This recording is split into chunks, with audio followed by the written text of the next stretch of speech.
अगर आपका sentence conditional होगा तो उसमें सीधे सीधे कितने सेंटेंस मिलेंगे? 2 मिलेंगे। बच्चों एक बड़ी सिंपल सी बात है, कॉन्सेप्ट से बड़ा तो देखो कुछ होता नहीं है, पर हमारे पास हरियाणा में ज्यादातर बच्चे ऐसे आते हैं, जरूरी नहीं कि उन्हें कॉन्सेप्ट समझ में आए। तो उस लॉजिक से मुझे ट्रिक की मदद से थोड़ा थोड़ा तुम्हें समझाना पड़ता है, क्योंकि ये चीज पेपर में पक्की आनी है।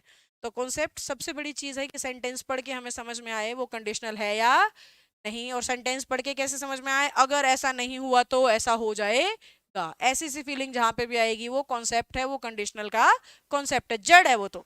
लेकिन जो बच्चा ना पहचान पाए इस तरीके से, उसे कह रही हूँ कि कंडीशनल में हमेशा कितने सेंटेंस मिलेंगे? 2 मिलेंगे। ये दोनों सेंटेंस कभी भी कंजंक्शन से नहीं जुड़ेंगे।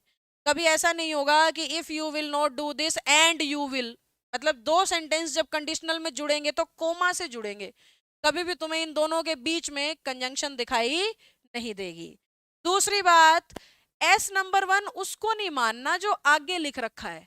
एस नंबर वन उसको मानना है जिस हिस्से में इफ है, चाहे वो आगे हो और चाहे वो पीछे हो, हमें कोई फर्क नहीं पड़ रहा है।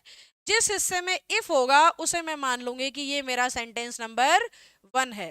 कंडीशंस बनाने के बहुत सारे तरीके हैं, मैं तुम्हें पहली 3 वो बेसिक कंडीशन सिखा रही हूँ जिससे तुम्हारे ज्यादातर क्वेश्चन सॉल्व होने लग जाएंगे।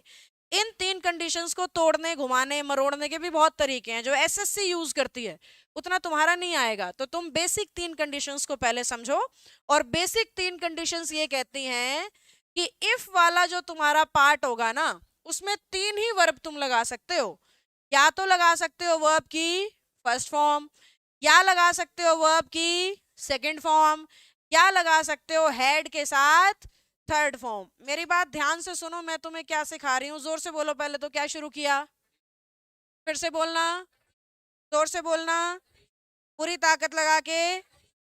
अब कंडीशनल जहां भी होंगे कितने सेंटेंस मिलेंगे? निश्चित तौर पे कितने?